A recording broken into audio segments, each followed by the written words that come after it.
بسم اللہ الرحمن الرحیم۔ ناظرین محترم، ہماری سلسلہ وار گفتگو چل رہی تھی اموی دین بمقابلہ نبوی دین اور قرآن عظیم۔ اللہ تعالیٰ کا ارشاد گرامی ہے، ان ھذا القرآن یہدی للتی ہی اقوم۔ قرآن تو ہدایت کی وہ روشن حقیقت ہے جو اقوم راستے کی طرف، حضور عظمت الہی تک کی طرف اور اس کی معرفت کی طرف راہ دکھاتا ہے۔ تو چونکہ قرآن کریم خود حسن الوہیت کے جلوے ہیں، تو ظاہر ہے حضور صلی اللہ علیہ وسلم کا ارشاد ہے کہ جو شخص قرآن سے تلاوت کر رہا ہے، قرآن پڑھ رہا ہے، وہ یوں سمجھے کہ وہ اللہ وحدہ لا شریک سے براہ راست ملاقات کر رہا ہے، اور جو حدیث پڑھ رہا ہے وہ رسول اللہ صلی اللہ علیہ وآلہ وسلم سے براہ راست ملاقات کر رہا ہے۔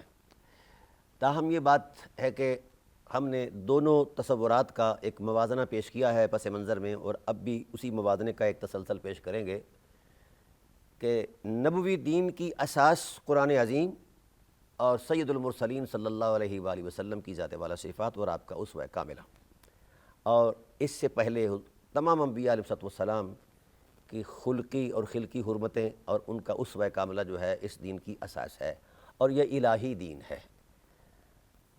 اور جو اموی دین ہے یہ کسی بھی دلیل پر مشتمل نہیں، بلکہ اس کے اندر اس کی ابتدا خیانت سے ہوئی اور اس کا سفر سارا خیانت پر مبنی ہے اور انتہا بھی خیانت ہے۔ دوسری بات یہ ہے کہ نبوی دین کے دامن میں امن ہے۔ قرآن کہتا ہے وَمَن دَخَلَهُ كَانَ آمِنًا، جو کعبہ کے حرم میں داخل ہو گیا اسے امان ہے، اور جو دامن مصطفیٰ میں داخل ہو گیا اسے بھی امان ہے۔ لیکن اموی دین نے اس ساری امان کو پامال کیا، اور جو نفوس قدسیہ دامن رسالت سے وابستہ تھے ان کو تہ تیغ کیا، اور بے دردی کے ساتھ ہوس اقتدار، یہ ان کا سارا اثاثہ ہے۔ اور اگر اس کا مزاج کی بنیاد پر بیک گراؤنڈ دیکھا جائے تو فرمان رسالت کے مطابق یہ طبعاً یہودی تسلسلات ہیں، اور کردار کے تصور میں یہ ابلیسی تسلسل ہے، یہ کلمات نبوت ہیں، کیونکہ اس کے مزاج کے اندر صرف نفرت، رعونت اور انانیت ہے، اور اسی لیے انہوں نے دین کی حرمتوں کو پامال کرنے کا ٹھیکہ لیا ہوا ہے، یعنی طے کیا ہوا ہے، ہدف بنایا ہوا ہے۔ بالخصوص وہ حقیقتیں جن کی طرف سے ہمارے تک دین پہنچا ہے ان کو پامال کرنے کی یہ کوشش کرتے ہیں اور کر رہے ہیں، یہ ان کا پرانا وتیرہ ہے۔ تو سید عالم صلی اللہ علیہ وسلم کی ذات والا صفات کے بعد دو حقیقتیں ہیں جن کی طرف سے، جن کے ذریعے سے ہم تک دین تسلسل کے ساتھ پہنچا ہے اور سند کے ساتھ پہنچا ہے، باوثوق ذرائع سے پہنچا ہے۔ پہلا ذریعہ علم جو ہے وہ اہل بیت نبوت علیہ السلام ہیں۔ خود رسول عالم صلی اللہ علیہ وسلم نے ان کے علم کی توثیق فرمائی اور نبوت کا ان پر اعتماد فرمایا، اور ان کو قرآن سے جوڑ دیا، قرآن کو ان سے جوڑ دیا۔ اور یہ وہ ملعون طبقہ ہے جنہوں نے سب سے پہلے اس حرمت کو پامال کیا جس کو رسول اللہ صلی اللہ علیہ وسلم نے اپنا اعتماد قرار دیا۔ قرآن کو پامال کیا اور اہل بیت علیہ السلام کی حرمت کو پامال کیا۔ پھر دوسرا ذریعہ جو تھا ہمارے پاس ذرائع علم میں سے، وہ اصحاب رسول اللہ مردوان تھے۔ انہوں نے ان کو بھی معافی نہیں دی، اور چلاکی یہ کرتے رہے کہ خود یہ جارحیت کرتے اور خود کہتے کہ جناب اللہ دیکھو فلاں اصحاب رسول کا احترام نہیں کرتا، یعنی ان کے نزدیک جن اصحاب کو قتل کیا گیا ہے وہ اصحابی نہیں ہیں، ٹھیک ہے۔ اور عجیب تر بات یہ ہے کہ اب اپنے تصورات میں، اچھا ان سے کوئی اس بارے میں کوئی دلیل پوچھے، کوئی نہیں، کسی بھی ٹائٹل پر کوئی ایک حرف نہیں ہے۔ تو میں نے ان کو کیوں کہا کہ یہ خمیر کے بنیاد سے ایسے ہیں، یہ رسالت پناہ عالم صلی اللہ علیہ وسلم نے ان کی ونڈ کر دی ہے کہ یہ کہاں سے آئے ہیں۔ یہ آپ عبدالشمس سے لے کر آ گیا تو تک تاریخ پڑھ لیں، میں نے کئی مرتبہ اس کو دہرایا ہے یہ انہی کے راہ و رسم اور ذوق اور انہی کے مزاج کے تسلسل کا حصہ ہے، اس کے علاوہ ان کا ذاتی تصور کوئی نہیں ہے، نہ کوئی ان کے پاس اخلاقی حرمت ہے، نہ دینی تقدس ہے، نہ کوئی شرافت انسانیت ہے۔ بس ان کے پاس صرف یہی ہے کہ یہود کی طاقت پر بل بوتے پر یہ اسلام کی دشمنی میں اترے ہوئے ہیں، اور آج بھی۔ لیکن عجب بات یہ ہے کہ برقع انہوں نے اہل سنت کا پہن لیا، آج کے مولویوں نے۔ کام اموی دین کا کر رہے ہیں، مزاج ان کا اموی دین والا ہے، خمیر ان کا وہی ہے، اور عادات ان کی وہی ہیں، ہدف ان کا وہی ہے، لیکن کہتے ہیں اہل سنت ہیں۔ بڑے افسوسناک بات ہے، اہل سنت ایک آفاقی حجم ہے، پوری امت مسلمہ کا 60-70% ہے یہ۔ اب اگر کسی اور ٹائٹل سے اپنے آپ کو پیش کرتے تو ہو سکتا ہے لوگ اعتماد نہ کرتے، اب جب یہ ٹائٹل استعمال کیا اور بڑے بڑے لوگوں کو استعمال کیا ہے ناجائز طریقے سے، ائمہ حدیث کو، ائمہ فقہ کو ناجائز استعمال کیا ہے، تو اس پر تو انشاءاللہ میں پوری تحقیق دوں گا کہ امام ابو حنیفہ علیہ رحمہ کے نام کو کیسے مس یوز کیا گیا، امام شافعی کے نام کو، مالک کے نام کو، تمام ائمہ اہل سنت کے نام کو کیسے کیسے مس یوز کیا جا رہا ہے۔ تو لہٰذا میں یہ عرض کر رہا ہوں کہ یہ چلاکیاں اور یہ کلیورنسی ان کی پرانی عادت ہے، اور یہ اپنی اس کلیورنسی کو سمجھتے ہیں کہ یہی حق ہے، اور اس کے آگے نہ کوئی علم ہے، نہ کوئی دلیل ہے، اور نہ کوئی دینی شرافت ہے۔ جو یہ سوچ لیں سمجھ لیں وہی ان کا، اور پھر جب ان کے کسی جارحانہ رویے کی کوئی بندہ نشاندہی کرتا ہے تو وہ پھٹ سے کہہ دیتے ہیں کہ جناب یہ اجتہاد ہے۔ میں اس ڈرامائی اجتہاد پر سوال اٹھاتا ہوں۔ اجتہاد کی جو اصل حکمت ہے، اجازت ہے، وہ امت کے لیے آسانیاں پیدا کرنا ہے، اور وہ فروعات میں اجتہاد کی اجازت ہے۔ اجتہاد کا یہ مطلب نہیں کہ آپ 1.25 لاکھ مسلمانوں کا قتل عام کر کے پھر بھی مستحق کے ثواب قرار پائیں، یہ اجتہاد نہیں ہے، یہ فساد ہے۔ اور ہمارے پاکستان کے اندر تو ایک مزاج بن چکا ہے نا جی، بر صغیر کے اندر خاص کر، کہ ہر اس ظلم کو اجتہاد کا ٹائٹل دیا گیا ہے جہاں فطرت شرما رہی ہے، اور جہاں انسانیت انگشت بنندہ ہے کہ یہ کیا کر رہے ہیں، یہ بھی اجتہاد ہے۔ رسول اللہ صلی اللہ علیہ وآلہ وسلم کی ذات کو بھی گالی دینا اجتہاد ہے، اور اصحاب رسول کو بھی گالی دینا اجتہاد ہے، اہل بیت نبوت کو بھی گالی دینا اجتہاد ہے۔ میں پوچھتا ہوں سائیں غلام رسول قاسمی صاحب سے کہ آپ نے اس وقت آپ شیخ النواسب کے منصب پر آپ کوشش کر رہے ہیں پہنچنے کی، اور آپ کو گردانا جا رہا ہے کہ آپ نواسب کے جناب والا مقتدا نظر آتے ہیں۔ میرا سوال یہ ہے کہ ایک مسلمہ اصول ہے، اور یہ میرا سوال دعوت اسلامی کے ہونہار علماء سے بھی ہے، ایک مسلمہ نظام ہے شریعت کا کہ انسان کی تکریم کرو، اور جو انسان کی تکریم نہیں کرتا اس کا مواخذہ ہے۔ اچھا، آئیے، حضور صلی اللہ علیہ وسلم نے لعن طعن کرنے سے روکا، اور پھر یہ ارشاد فرمایا جو کسی پر لعنت بھیجتا ہے، جس پر وہ لعنت بھیجی جا رہی ہے، اگر وہ شخص مستحق لعنت نہیں تو وہ لعنت لوٹ کر لعنت بھیجنے والے کی طرف آ جاتی ہے۔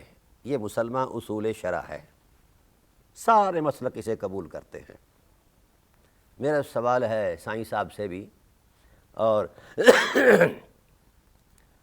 علامہ غامدی صاحب سے بھی، وہ بھی ناسبیت میں پیش ہیں، اور اپنی اختراعی ملمہ سازی کرتے ہیں احادیث کی نصوص پر، قرآن کی نصوص پر، اور سائیں صاحب تو ویسے ہی تحریف قرآن کے جو مرتکب ہوئے ہیں کئی مقامات پر۔ میرا سوال یہ ہے، یہ طوطوں کے بادشاہ سے بھی میرا سوال ہے کہ بھائی بتاؤ، یہ مسلمہ اصول ہے جو کسی پر لعنت کرتا ہے، اگر وہ مستحق لعنت ہے تو ٹھیک ہے، اگر مستحق لعنت نہیں تو لعنت پلٹ کر لعنت بھیجنے والے کی طرف چلی جاتی ہے۔ تو امویوں نے نصف صدی سے زائد، پوری صدی، بلکہ 92 سال تک اہل بیت پر لعنت کی ہے۔ اب یا تو یہ اعتقاد رکھو کہ جو انہوں نے لعنت کی ہے جن پر کی ہے وہ اہل بیت ہیں، وہ مستحق تھے، لہذا ان تک لعنت پہنچ گئی۔ یا تو یہ فیصلہ کرو اور اندر سے تمہارا بے ایمانی یہی ہے، لیکن منہ نہیں بولتے کیونکہ لتروں کا ڈر ہے اور کچھ بھی نہیں ہے، تمہیں خدا کا خوف تو نہیں ہے نا جی۔ بھئی اگر اہل بیت نبوت پر لعنت کرنے سے اہل بیت نبوت مستحق لعنت ہیں تو پھر الگ بات ہے، اور اگر اہل بیت نبوت مستحق لعنت نہیں تو پھر یہ لعنت کدھر جائے گی؟ لوٹ کر فرمان رسالت کے مطابق لعنت بھیجنے والوں پر۔ تو کیا آپ اس بات کا اعتقاد کریں گے کہ یہ جو لعنت بھیجتے رہے بنو امیہ اور آپ لوگوں کے ماموں جان شب و ستم کرتے رہے، لعنت کرواتے رہے، خود کرتے رہے، تو بولیے یا تو یہ اعتقاد رکھو کہ ان کا یہ رویہ بالکل درست تھا اور اہل بیت علیہ السلام جو ہیں وہ نعوذ باللہ من ذالک مستحق تھے، اور اگر آپ ان کو مستحق نہیں سمجھتے تو پھر بنو امیہ نے جتنا لعنت بھیجی ہے وہ سب کے وہ لعنت فرمان رسالت کے مطابق پلٹ کر بنو امیہ پر آ گئی ہے۔ اگر تو آپ کا یہ اعتقاد ہے تو پھر سمجھیں گے کہ آپ اہل سنت سے قریب قریب ہیں، اگر یہ اعتقاد نہیں تو آپ سنی نہیں ہیں، صہیونی ہیں۔ آپ سنیت کا ٹائٹل نہ دیا کریں، صہیونیت کا ٹائٹل دیا کریں۔ یہ پوری امت مسلمہ سے کہتا ہوں کہ پوچھو ان طوطوں سے، کبوتروں سے، کووں سے پوچھو کہ یہ لعنت جو ہے کدھر گئی ہے، اہل بیت کی طرف گئی ہے یا اہل بیت کو لعنت کرنے والوں پر لعنت پلٹی ہے فرمان رسالت کے مطابق؟ یہ کبھی نہیں بولیں گے، کیونکہ اندر سے ان کی غیرت بھی مر چکی ہے، ایمان سے تو ویسے ہی خالی ہو چکے ہیں۔ اب یہ کھوکھلے ڈرم ہیں جو بج رہے ہیں، ان کے پاس دلیل کوئی نہیں ہے، کبھی بھی یہ نہیں کہیں گے، کبھی بھی۔ اور میں نے ہزاروں مرتبہ یہ بات کہی ہے کہ چلیں ہم اس بات کے قائل ہیں، بلکہ ہراول دستہ ہیں کہ جو اصحاب رسول کی توہین کرتا ہے وہ کافر سے بدتر ہے، لیکن اس سے آگے بڑھو نا، جو ذات رسول کی توہین کرے بالواسطہ اور اہل بیت رسول کی توہین کرے وہ کافر کیوں نہیں ہے؟ آج تک کسی کو نہ شرم آئی ہے نہ کسی بے غیرت کو شرم آ سکتی ہے۔ ہاں کسی کے من میں غیرت نے اگر انگڑائی لی تو وہ ضرور کہے گا بحمد اللہ تعالی ہم نے کتاب لکھی ہے، من سب علی فہو کافر۔ دوستو انصاف سے کام لو، یہ کون سی منطق ہے کہ اہل بیت پر جو مرضی جبر کر جائے وہ بھی ثواب کا درجہ ہے، یہ بھی اجتہاد کی عظمت ہے، اور اگر کسی کے مظالم بیان کی جائیں تو خبردار یہاں خاموشی ہے، یہاں خاموشی حرام ہے۔ ہاں اب اس پر تو پھر میں الگ سے بحث کروں گا نا کہ احقاق کے حق کو چھپانا یہ حرام ہے، یہ کیوں نہ چھپے، یعنی ہر معاملہ واضح کرو، ٹھیک ہے، لیکن جب بنو امیہ کے مظالم اور جارحیت آئے تو پھر کہو کہ نہیں جی یہاں خاموشی ہے، مشاجرات ہیں، رسول اللہ کو گالی دینا بھی مشاجرات میں آتا ہے، کو حیا کرو یار، تمہیں مرنا نہیں ہے، ٹھیک ہے۔ تو میں سوال رکھتا ہوں پوری امت کے سامنے کہ ان سے پوچھیں، یہ اہل سنت کے جو لبادے میں یہ جو ناسبیت کے شاہکار پھرتے ہیں، ان سے پوچھیں یہ سوال، اور کیا ان کا ضمیر، ان کی غیرت اس بات کی اجازت دے گی کہ جو اہل بیت نبوت کا گستاخ ہے وہ اس کو بھی کافر کہیں؟ یہ کبھی نہیں کہیں گے، اور میں عرصہ دراز سے زور لگا رہا ہوں کہ آؤ انصاف کے کٹہرے پہ آؤ، لیکن نہیں آتے۔ یہ صرف اہل بیت نبوت سے محبت کرنے والوں کو رافضیت کا طعنہ، شیعت کا طعنہ اور تفضیلیت کا طعنہ، تو یہ کیا ہے؟ ٹھیک ہے۔ اور مولوی صاحب کہہ رہے تھے کہ رافضی جو ہوتا ہے وہ کبھی بھی مطلب اہل بیت نبوت کو مان کر اصحاب رسول کو نہیں مانتا، غلط بات ہے۔ ہم پر بھی تو یہ فتویٰ ہے نا جی، ہمارے لیے بھی تو لوگ بولتے رہے ہیں۔ تو سائیں صاحب آپ اپنی بخاری جو ہے وہ صاف کرو، پاک کرو، یہ پلید ہو چکی ہے۔ 4,500 احادیث فیضان روافظ ہے، فیضان شیعہ ہے، اور 16,000 حدیث سیاستہ کے اندر ہے۔ 1,47,522 احادیث آپ کی دیگر کتب کے اندر شیعہ اور روافظ کا فیضان ہے۔ اگر غیرت نام کی کوئی شے ہے، روافظ سے آپ نفرت کرتے ہیں، تو پھر روافظ کی روایات کیوں پڑھتے ہو؟ حیرت ہے، جب کوئی دلیل نہیں ملتی تو پھر رافضیت سے بھیک مانگتے ہو، اور جب مزاج یار میں کچھ اور آئے تو پھر رافضیت پر تکفیریت۔ ہاں، یہ بات ڈرامائی تصور دین ہے کہ جب سب کا لفظ شیخین کی طرف منسوب ہو تو اس وقت اس کا معنی گالی بنتا ہے۔ ان کے ڈرامے بازیاں میں بتا رہا ہوں، چلاکیاں، چونکہ حزب الشیطان ہے نا یہ فرمان رسالت کے مطابق، تو شیطان نے تو چلاکی کرنی ہوتی ہے، لیکن بحمد اللہ تعالی الا عباد اللہ المخلصین، کچھ ایسے مخلص بھی ہیں اللہ کے جو تمہاری گردن سے دبوچنے والے ہیں۔ سمجھ آ گئی؟ اب جو لفظ سب منسوب ہوتا ہے شیخین کی طرف، من سب الشیخین فقط سب النبی، جس نے شیخین کو سب کیا اس نے نبی کو سب کیا، حالانکہ یہ حدیث نہیں ہے۔ حدیث ہے من سب علی فقط سبانی، جس نے علی کو گالی دی ہے اس نے نبی کو گالی دی ہے۔ لیکن یہ اتنے بے شرم ہیں، اتنے بے حیا ہیں کہ اسی وقت پاؤں پر مکر جاتے ہیں۔ غامدی صاحب نے، حالانکہ اس کا سر سارا چٹا ہو چکا ہے اور داڑھی تو ویسے اس کی کوئی نہیں ہے، تو اس کو یہ شرم نہیں آتی اس کی تعبیرات اس طرح کرتے ہوئے؟ سب کے یہ معنی ہے، کہاں سے چلتا ہے سب ہمیں نہیں پتہ، یہاں کیا ہے؟ تو جب شیخین کی طرف سب کا لفظ آئے تو اس وقت گالی تصور ہوتا ہے، اور جب ثقلین کی طرف سب کا لفظ آئے تو پھر سیاسی اختلاف بنا دیا جاتا ہے۔ اوے ڈرامے بازو، کب تک چھپو گے؟ الحمدللہ فقیر تمہیں تحت الثری سے نکال کر لائے گا اور چھڑے گا تمہیں اللہ تعالیٰ کے فضل و احسان سے، جب تک تم توبہ نہیں کرتے۔ اور پھر ایک اور ڈرامہ، چونکہ یہ ناشبی کے پاس دلیل، کیونکہ دلیل اس لیے نہیں کہ ناشبی کے پاس علم نہیں ہوتا، جو اہل بیت نبوت سے ہٹ جائے 1 سینٹی میٹر اللہ اس کا علم سے سینہ خالی کر دیتے ہیں، اس لیے یہ بونگیاں مارتے ہیں اور اپنی جبری تحکم سے اپنی باتوں کو منوانا چاہتے ہیں۔ اوئے اب دنیا بیدار ہو چکی ہے، ہر شخص کے پاس علم اور اس کی روشنی پہنچ چکی ہے، اور رسول اللہ صلی اللہ علیہ وآلہ وسلم نے تو سب سے پہلے جس ذات والا صفات کے علم کی نبوت کے ساتھ گواہی دی ہے، نبوت کی زبان سے گواہی دی ہے، وہ مولا کائنات ہے۔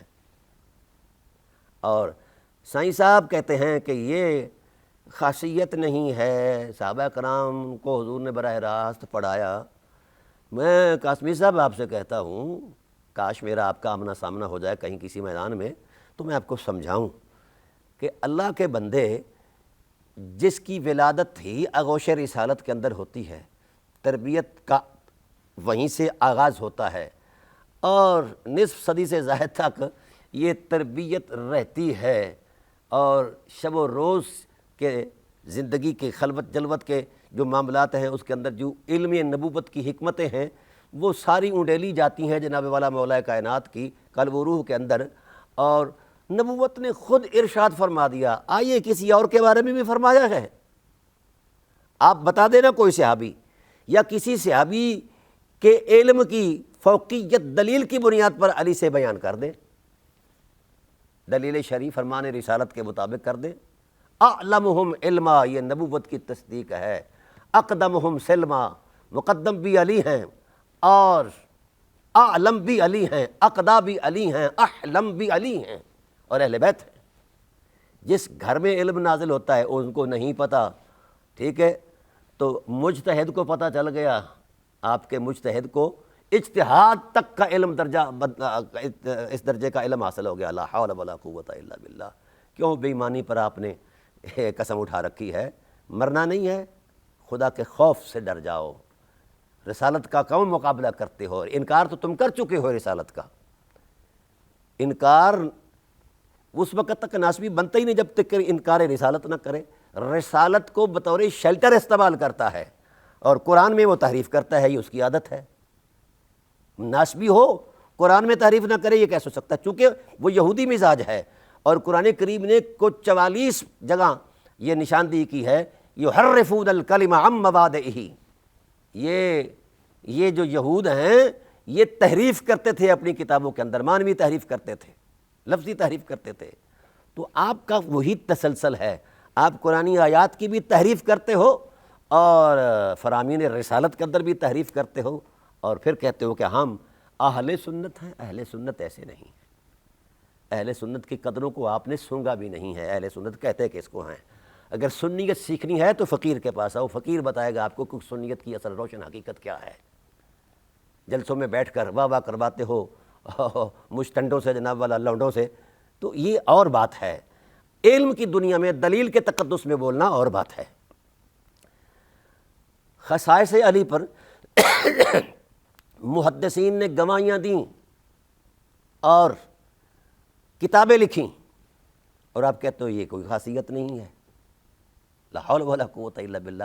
اب آپ کی بات مانیں یا علماء اہل حق کا، اہل سنت کی بات مانیں، اور پھر نبوت، پھر قرآن،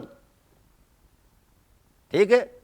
تو میاں جی ذرا سنبھل کے چلو، ابھی تو بڑا سفر ہے، ابھی تو ہم نے آپ کے انگ انگ کو کھولنا ہے کہ کہاں تک تمہاری سنیت ہے اور اس کی سنیت کی حقیقت کیا ہے، پوری ہسٹری بیان کرنی ہے۔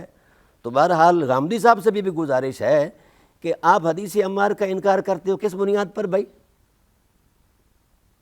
بہت متواتر حدیث ہے، چونکہ آپ کے ماموں اس کی زد میں آتے ہیں، ساری امت اسی پر گواہی دے رہی ہے، اور تم کہہ رہے ہو کہ نہیں جناب اللہ اس کا فلاں سے مروی ہونا ضروری تھا، یا حدیث ولایت کی تعبیریں اپنی کرتے ہو۔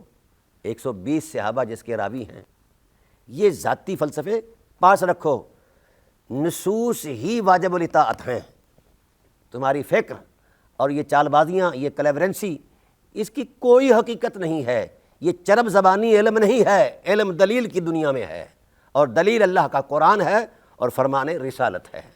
تو لہٰذا اس تصور میں کہ یہ اموی دین کے یہ ترجمانی کر رہے ہیں نا اس وقت، اور لوگوں کو کر رہے ہیں جناب والا رایامہ ہموار کر رہے ہیں اموی دین کے لیے، اب نہیں چلے گا۔ اللہ کے فضل و احسان سے امت بیدار ہو چکی ہے، امت جان چکی ہے کہ اموی دین سراسر نحوست ہے اور نبوی دین سراسر رحمت ہے۔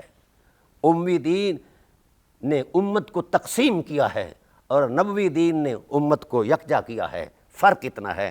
ہاں ہتھے تو ابلیس کے بھی لوگ چڑھ جاتے ہیں، اگر تمہارے ہتھے کچھ لوگ چڑھ گئے ہیں تو اس میں کون سی قیامت آ گئی ہے؟ سمجھتے ہو کہ مطلب ہے تم معیار حق بن گئے ہو؟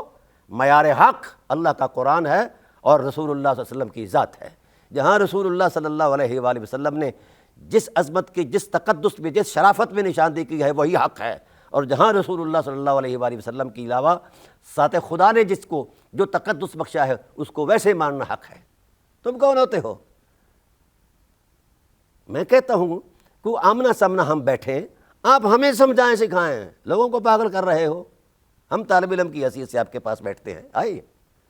تو لہٰذا ناظرین محترم یہ بات ذہن میں رہے کہ اموی دین بلا دلیل ہے اور نبوی دین سراسر دلیل ہے، اور نبوی دین نتیجہ خیز عظمت حیات دیتا ہے، اور اموی دین خطرناک ہے اور قرآن کا بھی منکر ہے۔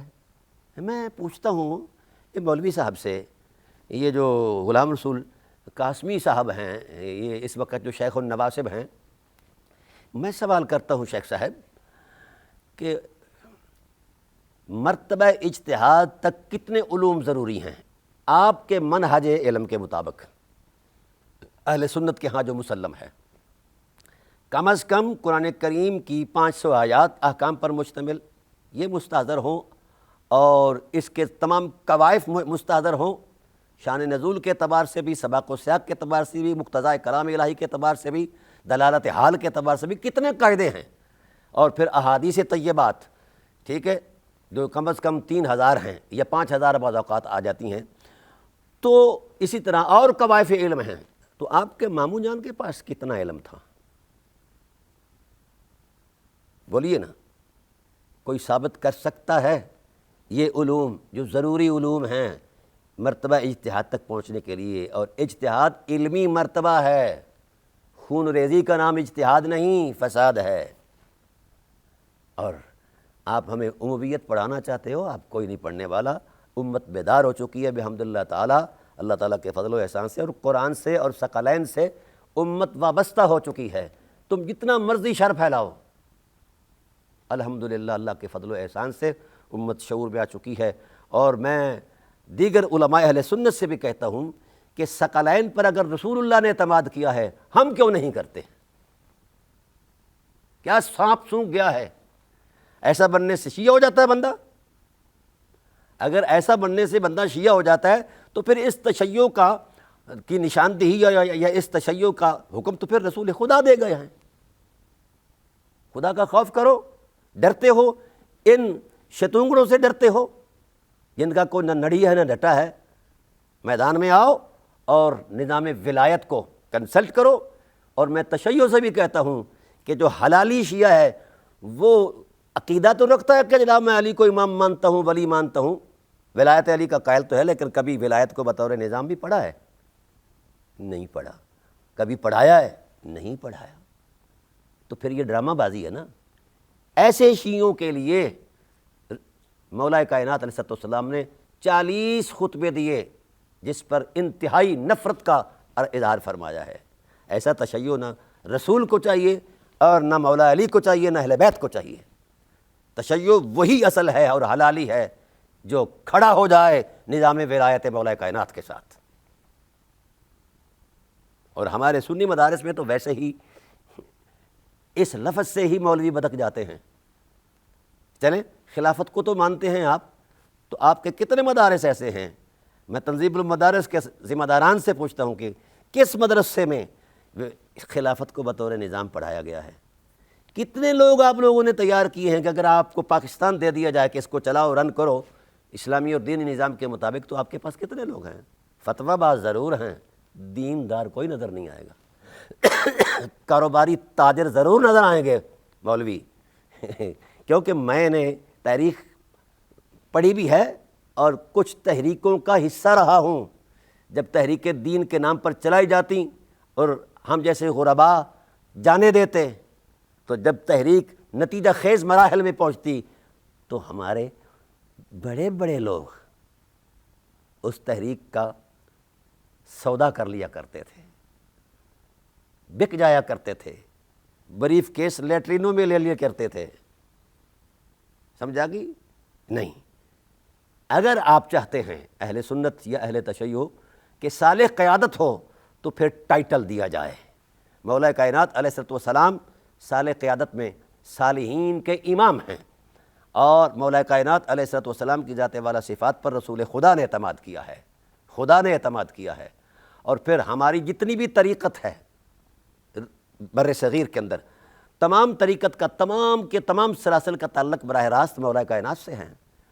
طریقت کے تصور میں تو ہم مولا کائنات کو امام مانتے ہیں، سرچشمہ ولایت مانتے ہیں، اور حیرت اس بات پر ہے نظام زندگی کے اندر ہم ان کو امام کیوں نہیں مانتے ہیں؟ پھر آپ نے خلافت کو بھی قبول فرمایا ہے، شرف بخشا ہے، تو بھائی لفظ خلافت بھی قرآن میں منصوص ہے، لفظ امامت بھی قرآن میں منصوص ہے۔ اور جناب سیدنا صدیق اکبر رضی اللہ تعالیٰ عنہ نے جس وقت اپنی خلافت کا اعلان کیا اور پہلی خطاب فرمایا، تو قیام خلافت سے پہلے دلیل دی ہے، تو یہ نہیں فرمایا کہ میں خلیفہ ہوں، فرمایا الائمۃ من القریش، الائمۃ من القریش۔ انہوں نے بھی لفظ امام استعمال فرما کے خلافت قبول فرمائی ہے۔ تو پھر یہ مولوی بریلوی کیوں بدک جاتے ہیں امامت کے لفظ سے؟ کیوں پریشان ہوتے ہو؟ اسلام بطور مذہب نازل ہی نہیں ہوا، اس کی کوئی مذہب کی تاریخ نہیں، یہ حجروں میں سے بنائے گئے ہیں سارے مذاہب۔ اسلام بطور نظام آیا ہے اور الہی نظام کا دستوری تسلسل آیا ہے، اور جو ولایت امیر المومنین ہے، امامت امیر المومنین ہے، یہ الہی نظام کے دستوری عظمت کا ایک تسلسل ہے رسول اللہ صلی اللہ علیہ وسلم کی ذات کے بعد آؤ تجربہ ہی کر کے دیکھ لو، کچھ 6 ماہ کے لیے اس نظام کو پڑھ کے اس کو اپلائی کر کے دیکھ لو، اگر نتیجہ خیز ہو تو ٹھیک ہے چلتے رہیں گے، ورنہ کوئی اور نظام دیکھ لیں گے۔ تو اس لیے ہم چور ہیں، ٹھیک ہے؟ یہ خلافت کا رولہ ڈالنے والے بھی چور ہیں اور ولایت کا رولہ ڈالنے والے بھی چور ہیں۔ یہ عقیدے صرف تجارت کے لیے بنائے ہیں، ان کا حقیقت سے کوئی تعلق نہیں ہے۔ حقیقت کا تعلق الہی نظام کی عظمت سے ہے۔ جو شخص الہی نظام کے بارے میں خاموش ہے وہ جو پاری ہے، تاجر ہے، کوئی صحابیت بیچ رہا ہے، کوئی اطرت بیچ رہا ہے۔ کیوں بھائی؟ تمہارے باپ کا ہے اسلام؟ اسلام نظام ہے۔ اس لیے میں پڑھے لکھے لوگوں سے کہتا ہوں، خاص کر وکلاء سے کہتا ہوں، جو آئین اور قانون کے طالب علم ہیں، ان سے کہتا ہوں کہ آگے بڑھو۔ مولویوں نے نہ پہلے کبھی کچھ کیا ہے، نہ یہ اب کرنے والے ہیں، نہ بعد میں کرنے والے ہیں۔ ہاں کسی کو خدا کا خوف آ گیا، اللہ کی توفیق مل گئی تو الگ بات ہے۔ آپ لوگ میدان میں آئیں، قانون دان، اور اس الہی نظام کے دستوری تسلسل کو کنسلٹ کریں اور امت کو آشنا کریں، پاکستان کو اس نظام کی روشنی میں چلائیں۔ یقیناً ہر لمحہ نور نظر آئے گا آپ لوگوں کو، یہ دنیا سے فطور ختم ہو جائے گا۔ آگے بڑھیں، جسٹس صاحبان آگے بڑھیں، جو ریٹائرڈ ہیں وہ آگے بڑھیں، جو حاضر سروس ہیں وہ آگے بڑھیں، لوگ آگے بڑھیں۔ مولویوں پر امید ختم، انہوں نے جو بھی بنانا ہے کوئی مذہب اور فرقہ ہی بنانا ہے اور کچھ نہیں۔ اور آج کل تو ہمارے بریلوی تو خاص کر ٹھیکے لے چکے ہیں نا اموی دین کے فروغ کے لیے، ہاں جی۔ اس لیے انہوں نے اموی دین کی جو شناخت ہے وہ حرمتوں کی پامالی ہے۔ انہوں نے رسول اللہ کی ماں کی حرمت کو پامال کیا اور اس کو کافر ہونے کی، مشرک ہونے کی، جہنمی ہونے کی گالی دی، اور آج تک دے رہے ہیں۔ جناب ابو طالب علیہ السلام کی ذات والا صفات کو کفر کی آج تک گالی دی جا رہی ہے، بلکہ کہتے ہیں کہ اہل سنت کی شناخت یہی ہے، هو المذہب المعروف اہل سنت والجماعہ، اہل سنت والجماعت کا معروف مذہب ہی یہی ہے کہ حضرت ابو طالب علیہ السلام کی تکفیر کی جائے۔ لا حول ولا قوت الا باللہ۔ میں اس کی وجہ عرض کر دیتا ہوں۔ وجہ صرف یہ ہے کہ یہ طاقتیں ہیں، یہ الہی طاقتیں ہیں، الہی حجتیں ہیں۔